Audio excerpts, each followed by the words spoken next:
hanging out with Bowie and Jagger, running away from her biggest hit, and possibly becoming the world's first Buddhist-Baptist. Here are the untold details of the legendary Tina Turner. Tina Turner's comeback in the 1980s has been described as one of the greatest in history, and a key aspect that contributed to her rise back to fame was MTV. After it started broadcasting in the early 80s, MTV brought a sudden demand for music videos, and Tina Turner was there just as they were starting to rise to prominence. But MTV faced criticism in its early days for playing very few videos by black artists other than Turner. With MTV playing her videos around the clock, though, it no doubt helped her gain visibility, popularizing her music with anyone watching the Young Music channel.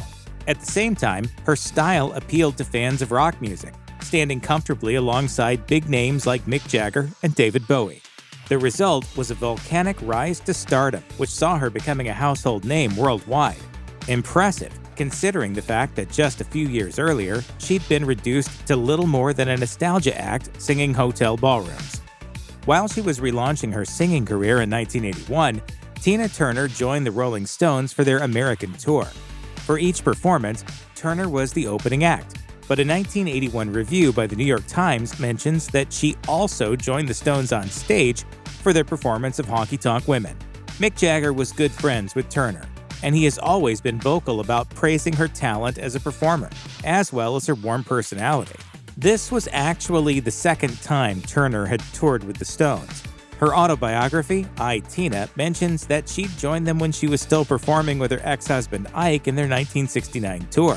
She also later mentioned that she'd helped teach Jagger how to dance. He wasn't dancing when he first saw our show, and he was always standing in the wings watching, and he would come into the dressing room and we would sort of teach him the point. Occasionally, the Stones were also joined on their 1969 tour by Chuck Berry. He too would offer some help for Turner's comeback, featuring her in his 1982 TV special, performed at the Roxy in West Hollywood. What's Love Got to Do With It is one of Tina Turner's best-known songs, ranked by Time Out at number 16 on their list of 60 best songs of the 80s. However, when she first heard it, Turner wasn't a fan. Tina never really liked it. It was terrible. It was awful. It was... The song was offered to her by producer Terry Britton, but Turner felt that it didn't fit her style. She disliked it so much that she would run and hide when her manager tried to play it for her.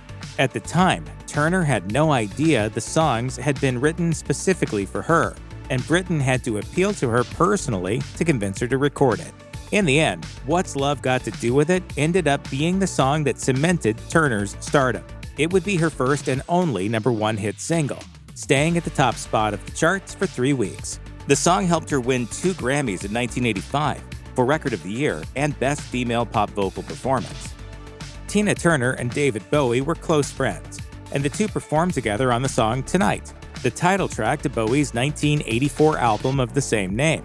The song was recorded as a duet with Turner, but strangely, when Bowie's version of the song was first released, it didn't include a music video and made no mention of Turner's involvement. This probably wasn't intended as a snub, though.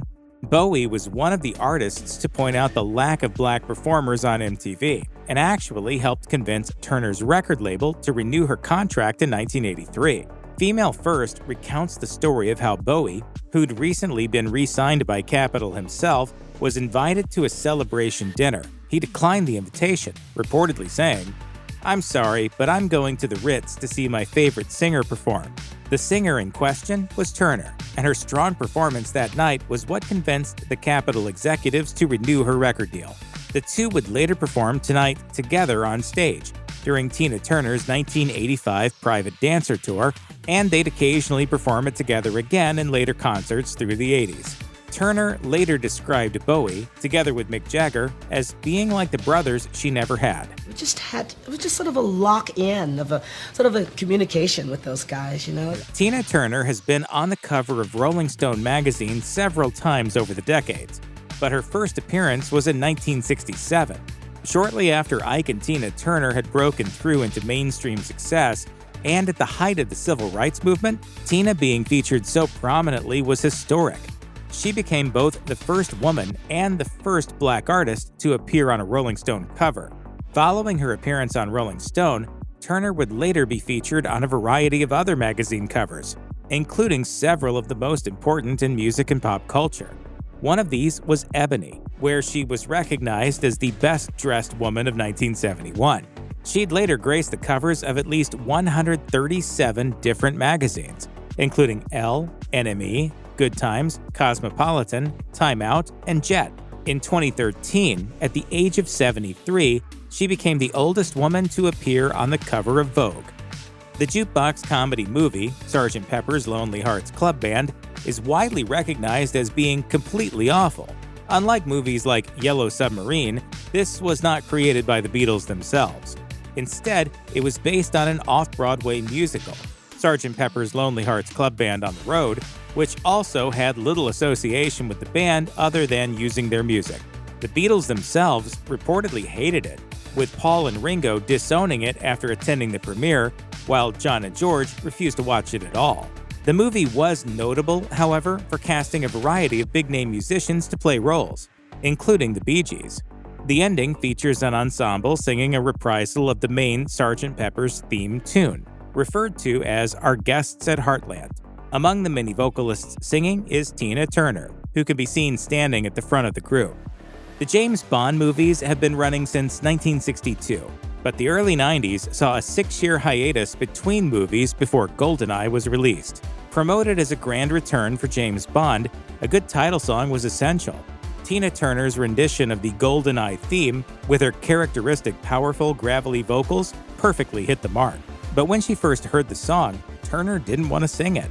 Written by Bono and The Edge from U2, it was originally intended to be sung by Depeche Mode, but according to The Independent, they were too busy to record it at the time. Bono then put together a demo and sent it to Tina Turner, who promptly rejected it. While she was a fan of U2, the demo was so bad that Turner felt as if they had expected her to turn down the song, and later said that she hadn't even known what key she was supposed to sing it in. Bono had to personally ask her to perform it, and was ultimately impressed by the version Turner came up with. While ultimately, the movie Goldeneye was among the less memorable from the James Bond catalog, Tina Turner's theme song for it has been celebrated as one of the best Bond themes. While she had a Christian upbringing, Tina Turner began to adopt Buddhist beliefs in the 1980s. When I needed help, I started the practice, and I was motivated because the practice worked for me. Rather than fully converting, she chose to weave together the two backgrounds, and according to Rolling Stone, she described herself as a, quote, Buddhist-Baptist. She later drew on her Buddhist beliefs to write the book Happiness Becomes You, offering wisdom on how to find peace. She previously noted how this helped improve her own worldview, saying, Buddhism changed my old thought patterns. It taught me to be a positive thinker. As a singer, her choice to get involved in spiritual music made perfect sense, especially as a return to her roots singing in church. In 2009, she formed a group called Beyond.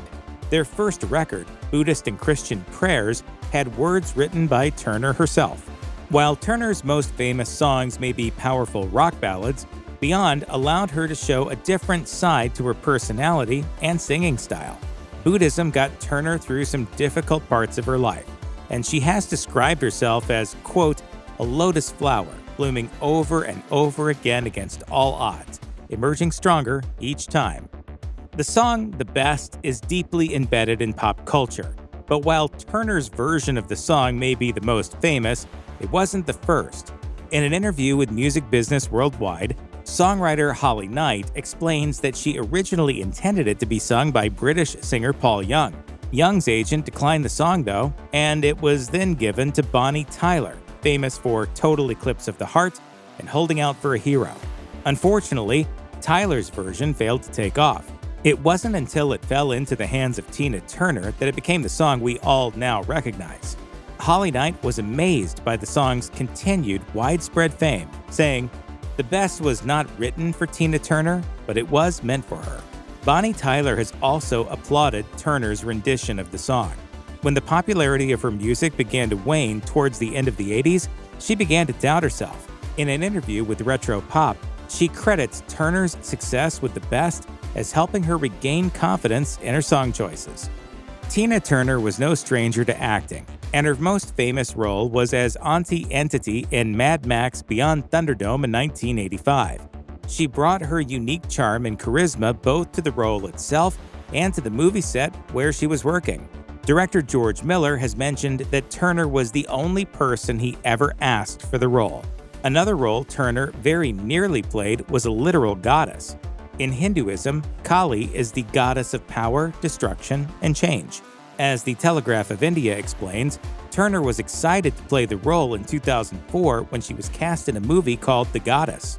In preparation, she traveled to India and toured Hindu temples, particularly in Bengal, which is famous for its Kali temples.